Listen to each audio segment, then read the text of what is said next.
My dear future of the country, आपका इस session में स्वागत है। इस सेशन में हम लोग मल्टीपल चॉइस क्वेश्चन करेंगे और सब्जेक्ट है साइंस और ये क्लास 10 का है, जैसा आप स्क्रीन पे देख पा रहे हैं। सेक्शन ए में मल्टीपल चॉइस क्वेश्चन बहुत बेनिफिटेड होता है सभी के लिए। स्कोरिंग करना हो उसके लिए, जिसको एवरेज पास करना उसके लिए, है ना। तो यहाँ पे सेक्शन ए में क्या लिखता है ये सभी जानते हैं, फिर भी मैं पढ़ देता हूँ। लिखता है question 1 to 16 are multiple choice questions. Only one of the choice is correct. Select and write the correct choice as well as the answer to this question. Answer to this question. तो पहला question आपके screen पे ये रहा। Identify X Y Z in the following balanced reaction. ठीक है, तो यहाँ पे एक्स है, यहाँ पे वाई है, यहाँ पे जेड है। ठीक है, अब यहाँ पूछ रहा है कि ये बैलेंस्ड रिएक्शन है, तो यहाँ पे न्यूमेरिकल वैल्यू क्या होगा। एक्स का क्या होगा, वाई का क्या होगा, जेड का क्या होगा। तो हमें काउंट करना है। इसमें राइट साइड में 2 हाइड्रोजन 1 ऑक्सीजन, यहाँ पे ऑक्सीजन 2 है, हाइड्रोजन भी 2 है। तो जेड के जगह पे हम लोग क्या डाल सकते हैं, 2 डाल सकते हैं। तो हाइड्रोजन कितना हो जाएगा, 2 2 या 4 हो जाएगा। तो मान लीजिए हम यहाँ पे लिखते हैं 2H2 plus O2 equal to 2H2O। तो हमारा इक्वेशन बैलेंस्ड हो जाएगा। लेकिन O के साथ क्या है, O के साथ 1 है। ठीक है, तो यहाँ पे कौन ऑप्शन दिख रहा है, तो हमारा ऑप्शन हो जाना चाहिए 2 1 2, यानी A is the correct answer. Right, क्या हो गया इसमें, 2 moles of hydrogen react with 1 mole of oxygen to form 2 moles of water. Right, next question. Match the following salt to their correct category of water hardness. तो यहाँ पे water hardness का दिया हुआ है और यहाँ पे ऑप्शन भी दिया हुआ है। ठीक है, सोडियम क्लोराइड, जैसा कि हम लोग जानते हैं सोडियम क्लोराइड जो होता है, it does not contribute to water hardness. It dissolves fully in water and does not form compounds that interfere with soap or cause hardness। तो ये क्या होना चाहिए था, ए के साथ जाना चाहिए। Sodium sulphate, sodium ions do not cause water hardness. Sodium sulfate dissolve in water without forming any hard water ions like calcium और magnesium। तो इसका आंसर क्या होना चाहिए, does not contribute to hardness। तो सोडियम सल्फेट हो जाएगा D. Calcium chloride, calcium chloride contains calcium ions, यानी कैल्शियम आयंस जो कंटेन होगा कैल्शियम क्लोराइड में ये होता है कैल्शियम आयंस, ये which contribute to permanent hardness in water. ये हार्डनेस परमानेंट होता है। This ions do not participate when heated and remain in solution making the water permanently hard. Calcium chloride क्या करता है, मेकिंग परमानेंट हार्ड। तो हम लोग किसके साथ जाएंगे, 3 का बी के साथ जाएंगे या सी के साथ, सी के साथ जाना चाहिए। परमानेंट बोल रहा है ना, तो ये सी के साथ चला जाएगा कैल्शियम क्लोराइड। लास्ट में हो गया मैग्नीशियम सल्फेट, ये चला जाएगा काउजेस परमानेंट हार्डनेस। तो हमारा option number A is correct. यहाँ पे पिक्चर दिया हुआ है, इस पिक्चर में बताना है हम लोगों को कि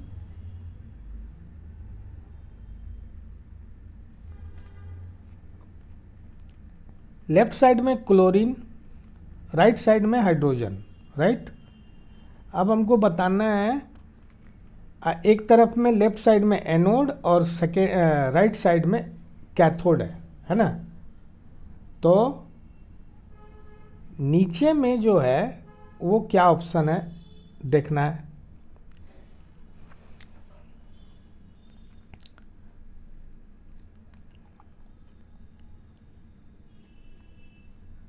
हमसे पूछता है कि विच of the following gases form at the anode and the cathode. इस तरह का अगर सिस्टम है, उसमें सोडियम हाइड्रोक्साइड है, क्लोरीन है, हाइड्रोक्साइड आयंस भी है, तो इसमें कौन सा गैस फॉर्म होगा एनोड एंड द कैथोड। तो ए के साथ जाना चाहिए हम लोगों को। एनोड पे क्लोरीन होगा, ठीक है, और यहाँ पे क्लोरीन लिख चुका है, और कैथोड पे हाइड्रोजन होगा। A option is correct.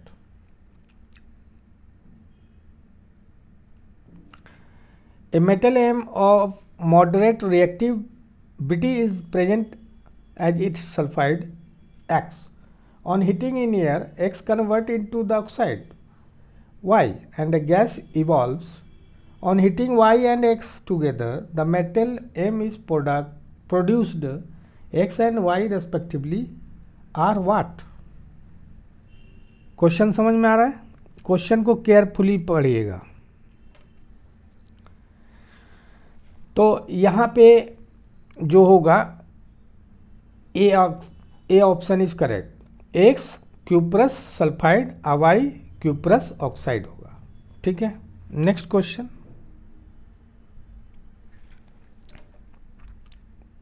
अगर मान लीजिए इसका एक चीज़ और देख लेते हैं, 2 कॉपर रिएक्शन देख लेते हैं। S plus 3O2 it give us 2 cuprous oxide plus sulphur dioxide, okay. अब क्या है नेक्स्ट ले लीजिए कुछ। 2Cu2O किसके साथ? क्यूप्रस सल्फाइड के साथ। ये क्या देता है? 6 कॉपर दे देगा और SO2 दे देगा, ठीक है। तो ये हो गया क्यूप्रस सल्फाइड और क्यूप्रस ऑक्साइड। चलिए नेक्स्ट 5 नंबर क्वेश्चन पे। ये है आपका magnetic field, right. The strengthen of magnetic field inside a long current carrying state solenoid is more at the ends that at the center, minimum in the middle, same at all points, found to increase from one end to other। इसका answer क्या होगा? सोचिए और बताइए, है ना।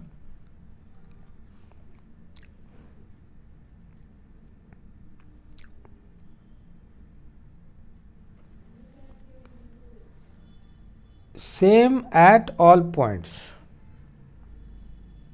Answer होगा same at all points. The strength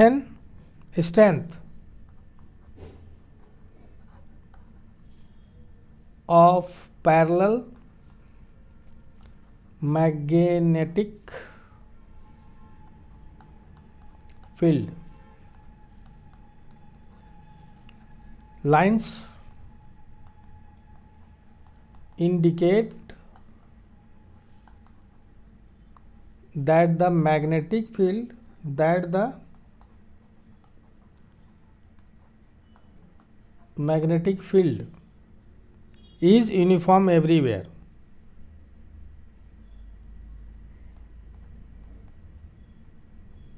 uniform everywhere. थोड़ा मेरा राइटिंग जो है ना उतना अच्छा नहीं है, ठीक है, तो C is the correct answer. 6 number, vegetative propagation refers to formation of new plants from stem, root and flowers, stem, roots and leaves, stem, flowers and fruit, stem, leaves and flowers. Which option is correct? B is the correct answer. Why? Vegetative propagation is type of asexual reproduction in which new plant is produced from root, stem, leaves and bud.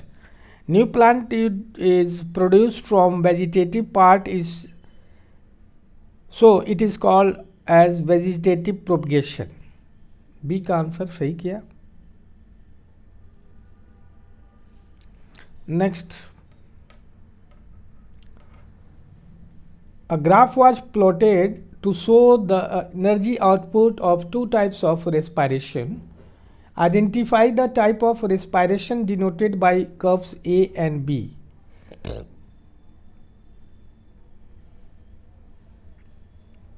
ये आपको देखना है और बताना है। Energy output, ठीक है। Question की तरफ चलते हैं।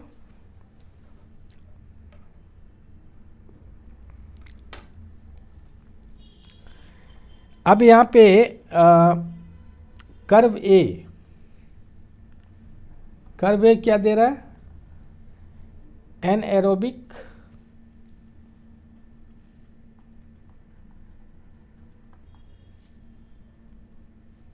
Respiration,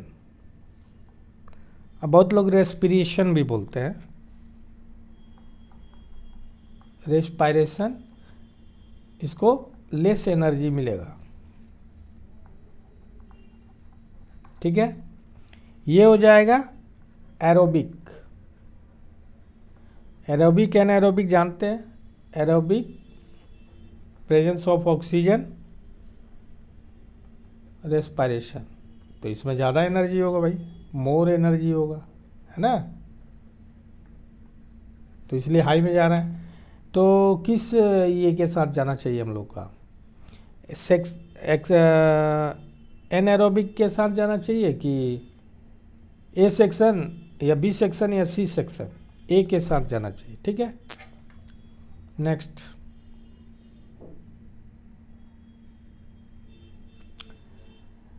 transpiration helps in the absorption in the upward movement of water minerals dissolve in it from roots to the leaves. C in temperature regulation, all of the above. हम तो भाई all of the above मारेंगे क्या? All of the above is correct answer. Yes. Transpiration helps in the absorption and upward movement of water and minerals dissolve in it from roots to the leaves. It also helps in temperature regulation. So all of the above. यहाँ पे volt और current का graph दिया है, ठीक है। VI graph for the two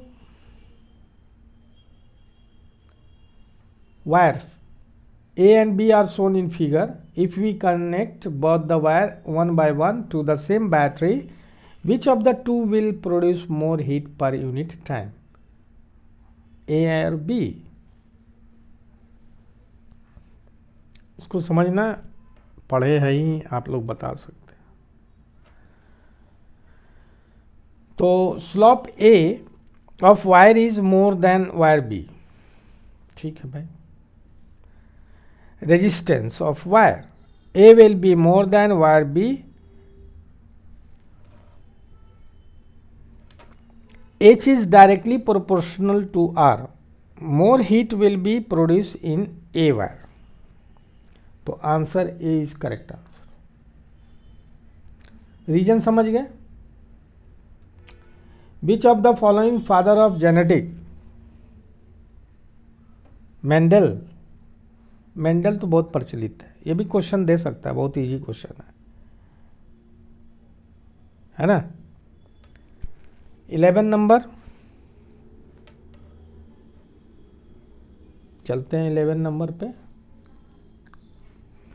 11 number is that what is the maximum resistance which can be made using 5 resistors each of 1/5 ohm। सबको जोड़ दीजिए, 5 register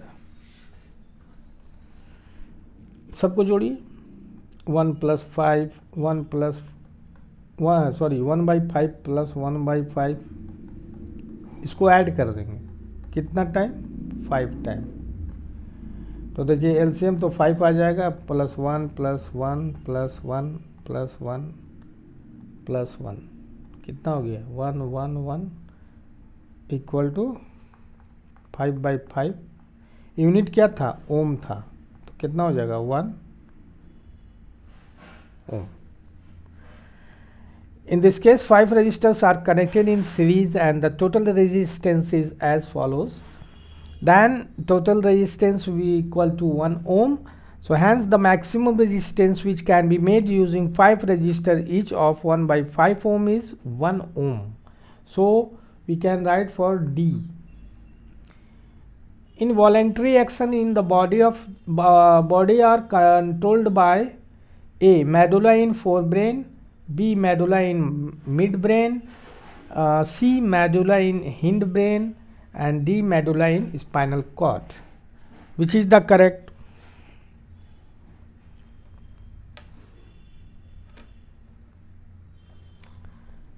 C. hindbrain. Why? Medulla oblongata controls consciousness and arousal, that is the reticular formation, and its 3 vital reflex center control the blood vessels diameter, heartbeat, and breathing rate. Breathing rate means the involuntary action. So medulla in hindbrain is the correct option of this question.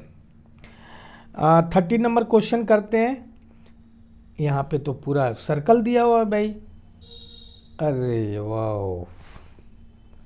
The strength of magnetic field, sir ये magnetic field का है, ये जो दे रहा है ना ये है करेंट अपवर्ड, और ये हो गया magnetic field, magnetic field lines.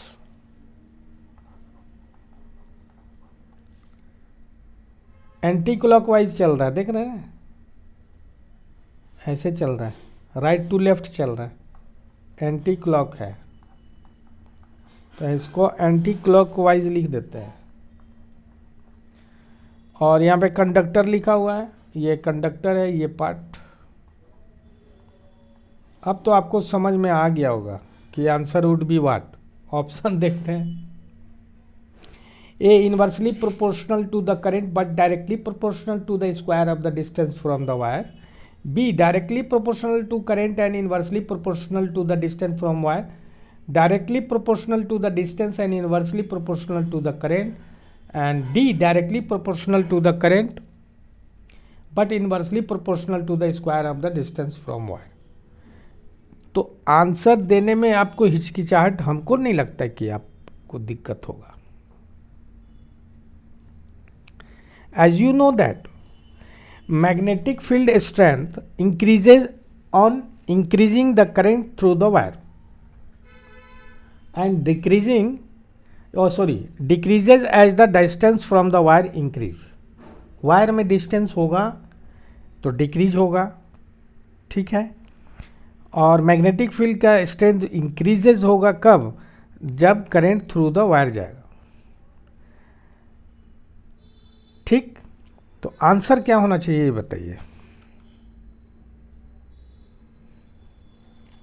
Increase मतलब डायरेक्टली प्रोपोर्शनल टू करंट, और जो वायर बढ़ेगा तभी उसका डिक्रीज होगा, तो inversely proportional to the distance from wire, तो B is the correct answer.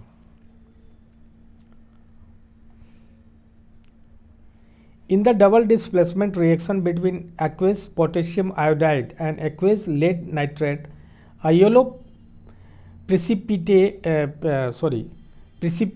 of lead iodide is formed.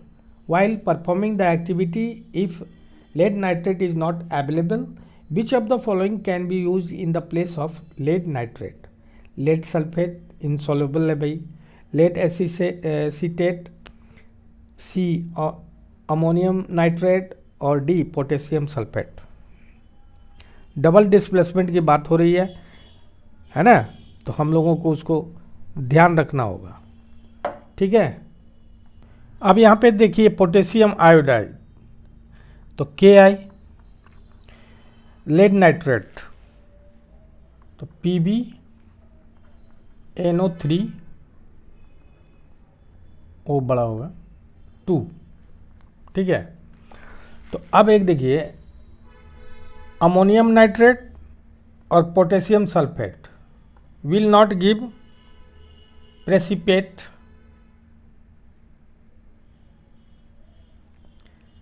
Of lead iodide, तो lead sulphate being insoluble will not give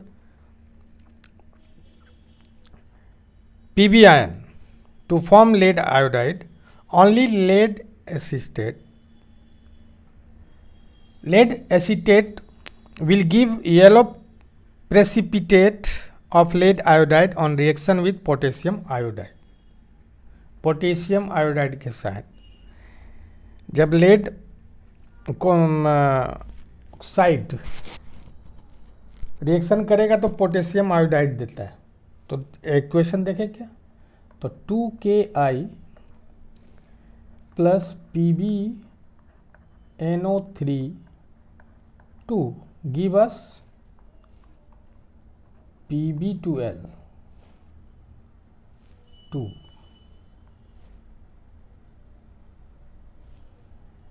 sorry ये कट जाएगा ना, ये आ जाएगा 2 प्लस 2KNO3 पोटेशियम नाइट्रेट हो गया। यहाँ पे क्या दे दिया, lead iodide, right, this is an equation. तो आंसर हो जाएगा B. Which of the following statement is true for acid, bitter and change red litmus to blue, sour and change the red litmus to blue, sour and change the blue litmus to red। सी के साथ जाना चाहिए, very simple question का answer है yes, ठीक है। 16 number question आपके screen पे हो गया। विच of the following is the correct representation of electron dot structure of nitrogen. तो सबसे पहले क्या होना चाहिए बताइए हमको, नाइट्रोजन का परमाणु यानी एटॉमिक नंबर हमको मालूम होना चाहिए, और नाइट्रोजन का वैलेंस इलेक्ट्रॉन कितना होना चाहिए, वैलेंस इलेक्ट्रॉन कितना है 5, ठीक है। In nitrogen molecule each nitrogen atom has 5 valence electron and there is a triple bond between the 2 nitrogen atoms। Triple bond बना रहा है, तो देखिए यहाँ भी है ट्रिपल बॉन्ड, यहाँ तो ये कट गया डबल बॉन्ड,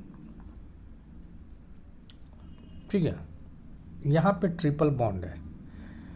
तो आंसर क्या होना चाहिए, यहाँ ये 2 2 4 2 5 2 3 5 2, D is the correct answer. अब आइए नेक्स्ट सेक्शन में, जो कि आपके लिए बेनिफिट है। बहुत लंबा ये हो गया ना वीडियो, कोई बात नहीं। Question 17 to 20 are assertion reasoning based question. 17 number पे बोलता है changing of colour of copper from reddish brown to black is an example of reduction, hydrogen is removed. बहुत अच्छा।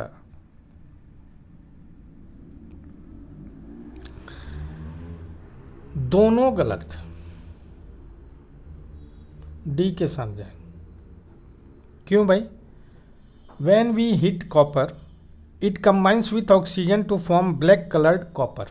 Two side. Loss of hydrogen is known as oxidation, and in this reaction no hydrogen involved. तो इस reaction में hydrogen ही involve है, तो hydrogen तो remove होगा ही नहीं। ठीक है, so both assertion and reason are false. 18 number question में देखा जाए, the sex of the children will be determined by the chromosome received from the father. assertion हो गया। रीजन क्या? a human male has one X and one Y chromosome। कौन सही होगा भाई?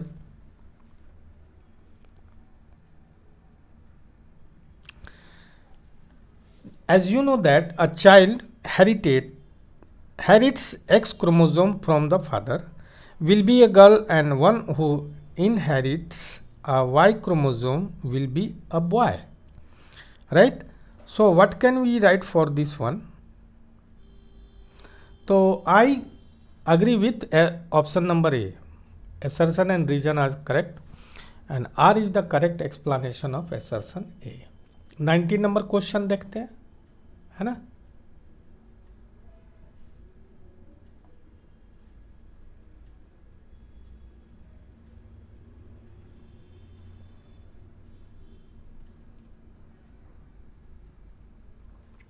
नंबर क्वेश्चन कहता है, ingestion in amoeba takes place through a permanent membrane present in them. Cilia is absent in amoeba. तो इसमें बोलता है कि कौन सा ऑप्शन सही होगा। In amoeba there is no fixed place through which adhesion takes place whenever considerable amount of undigested food collects inside its cell membrane, suddenly ruptures, and at any place the undigested food is thrown out of the body. So both assertion and reason are false. So D is the correct answer. The last question of this session. Force experienced by moving charge will be maximum if direction of velocity of change is perpendicular to applied magnetic field. And reason, force on moving charge is independent of direction of applied magnetic field. तो ये 4 option में कौन सा option सही होगा recall करेंगे। सी के साथ जाना चाहेंगे हम लोग। Yes, A is true but R is false. Why? जैसा कि आप जानते हैं कि ये F equal to Q V B sine theta. Force on moving charge will be maximum if direction of velocity of charge is perpendicular to direction of magnetic field when theta equal to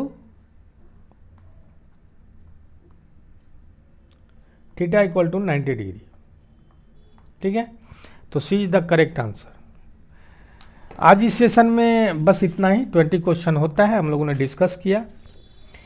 उम्मीद है आप सबने इसे समझा है, आप सबने जाना है।